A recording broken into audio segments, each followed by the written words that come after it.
Kalau lu punya daddy issue, lu udah jadi bokap, atau at least lu adalah fans Ultraman, jago lo kalau nggak nangis nonton film ini. Gokil sih. Kembali lagi dengan gue Satria di channel Rushflix, di mana lo bisa bawa pulang sesuatu dari film-film yang worth it untuk dibahas. Kali ini gue bakal ngebahas film Ultraman Rising yang ada di Netflix, dan ini merupakan suatu bentuk kerjasama antara Suburaya Production dan juga Netflix. Pertama-tama kali gue ngeliat trailernya, film ini tuh kayak yang gue skeptis sih, karena sejak kapan Ultraman bisa ngomong gitu. Pembawaannya tuh kayak lo ngeliat Spider-Man atau Deadpool gitu yang konyol, bodor. Sementara kalau misalnya kita ngeliat sehari-hari kan Ultraman tuh kayak yang ngomongnya cuma swatch doang gitu kan. Yang mana berjarak gitu antara human host-nya dan juga si Ultraman yang memang udah berubah jadi raksasa. Di sini Ultraman itu benar-benar dibikin kayak manusiawi banget. Yang bikin gue surprise dari Ultraman ini adalah gue gak nyangka si Ultraman ini bisa diadaptasi sedemikian rupa menjadi ciamik dengan versi yang Amerika banget. Kalau yang gue lihat market kayaknya udah mulai jenuh ya sama adaptasi dari IP Amerika. Gue gak nyangka banget kalau misalkan garapnya itu versi animasi, yang mana animasinya itu sering di-compare sama Spider-Verse-nya Sony Pictures gitu. Banyak juga yang protes katanya Ultraman ini ceking banget.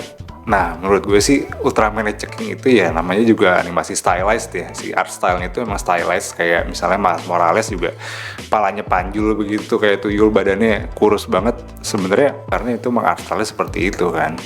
Tapi ya so far adaptasinya bagus apa enggak, beyond belief sih, bagus banget menurut gue.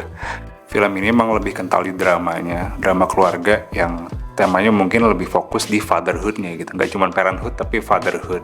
Gue sangat relate sebagai bokap yang udah punya anak gitu ya. Anak kecil yang udah punya anak. Ceritanya itu seputar si Ken Sato atau Kenji Sato, yang mana dia merupakan suksesor dari si bokapnya yang udah jadi Ultraman duluan gitu.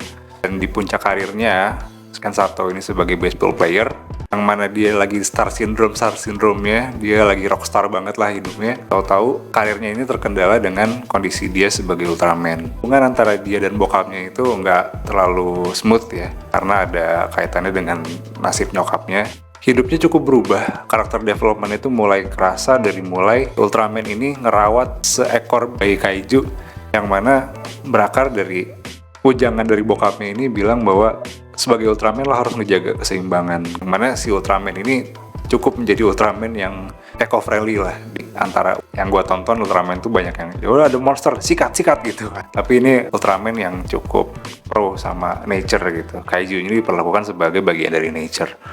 Dan yang menarik dari ceritanya itu juga KDF atau Space Cadet-nya, atau kalau misalnya kita di Ultraman 3 tuh kita kenal dengan Guts ya. Biasanya pasukan-pasukan anti kaijunya ini kan collab sama si Ultraman-nya, tapi ya di film ini ya kompak gitu, punya ideologinya masing-masing, dan itu menjadi puncak konfliknya.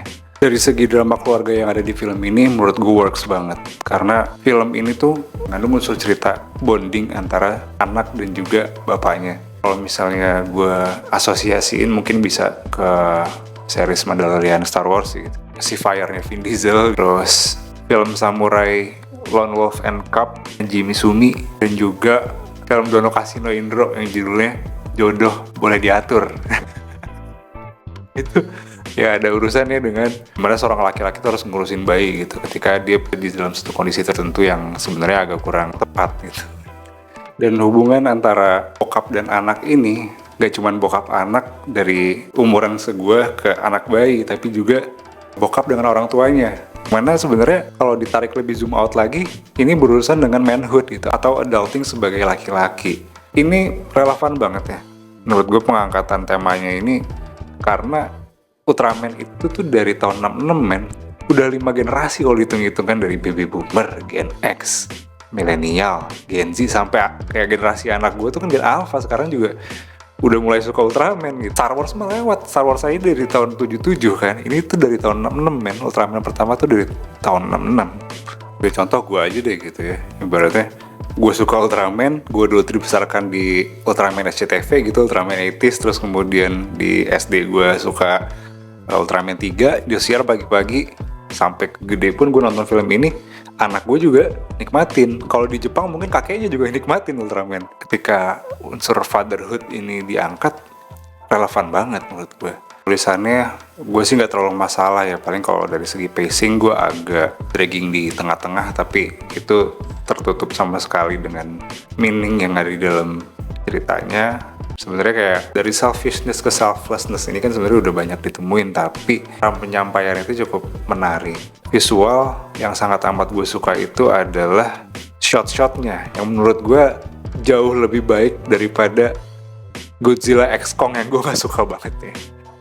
Filmnya seru sih, cuman dari segi shot-shot, dari segi CGI itu kurang banget menurut gue. Si Godzilla X Kong tuh kayak ngejar setoran banget.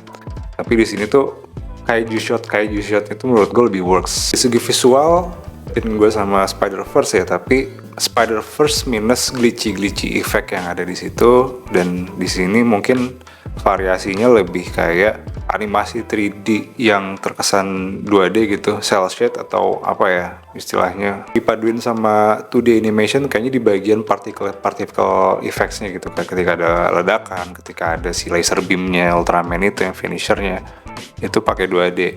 Enak sih ngeliatnya. Gue lebih milih ini daripada Spider-Verse yang menurut gue terlalu pusing gue ngeliatnya, apalagi di bioskop itu Spider-Verse pertama. Ini cukup enak di mata sih menurut gue. Apakah film ini worth it buat ditonton? Menurut gue sih wajib. Kasih skor 85/100 buat film ini. Jujur aja, gue bisa dibawa nangis walaupun itu nggak ada adegan sedihnya sama sekali. Ya mungkin gue lebay atau gimana, isunya kena banget di gue. Tapi lo harus experience sendiri sih, apalagi cowok gitu ya, yang mana tumbuh kembang dengan Ultraman. Menurut gue ini wajib banget. Oke, segitu aja konten gue kali ini. Sampai ketemu di konten Rashfix berikutnya. Thank you.